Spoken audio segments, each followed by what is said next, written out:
And Saptagiri కూడా మీరు ఇచ్చిందే కదా ఆల్మోస్ట్ బ్రేక్. మరి అలాంటి సప్తగిరి మీ సినిమాలో ఎక్కువ కనబడాడు ఎందుకు?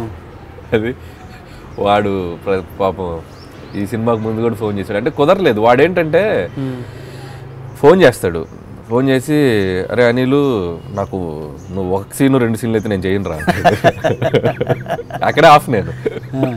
సరేరా ఫుల్ లెంత్ క్యారెక్టర్ ఏదైనా మంచిది నీకు తగ్గదు తగిలితే చేద్దాంలే అన్నట్టుగా నేను అనుకుంటున్నాను. అది సెట్ అవట్లా.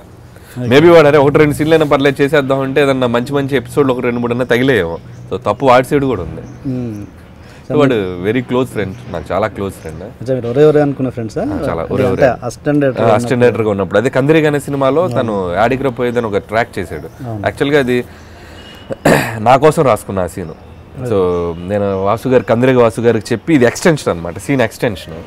సార్ నేను చేస్తానండి సరదాగా అన్నాను.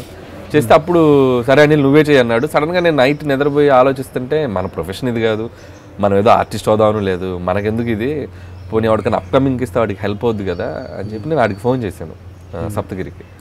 ఫోన్ చేస్తే నెక్స్ట్ రోజు మార్నింగ్ వచ్చి వాడు చాలాసార్లు చెప్పారు ఇది. అండ్ అంటే ఓకే, బాగా ఇలిటరేట్ పక్కన పెడితే బాగా ఉండి చాలా బాగా ట్యూన్ అయిన ఆర్టిస్ట్ వాళ్ళకి మీ సినిమాలలో అవకాశం ఇవ్వలేని పరిస్థితి ఇప్పటి వరకు. బాగా ట్యూన్ అయిన ఆర్టిస్ట్కి ఇవ్వలేకపోయినదంటే బ్రహ్మానందం గారు, ద మోస్ట్ లెజెండరీ యాక్టర్. అంటే మీరు చాలా క్లోజ్? చాలా క్లోజ్. సినిమా నేను అసిస్టెంట్ డైరెక్టర్గా ఉన్నా, రైటర్గా ఉన్నప్పుడు కూడా బాగా నన్ను పలకరించేవాడు, బాగా చూసుకునేవాడు ఆయన. సో అన్లక్కీగా నేను చేయలేకపోయా, ఆయనతో కుదరలా. దానికి పర్టికులర్ రీజన్ ఏం కాదు, మేబీ పటాస్ సినిమాకి అప్పుడు చేద్దాం అనుకున్నాం, బట్ కొన్ని బడ్జెట్ ఇష్యూస్ వల్ల చేయలేకపోయాను పటాస్ టైంలో.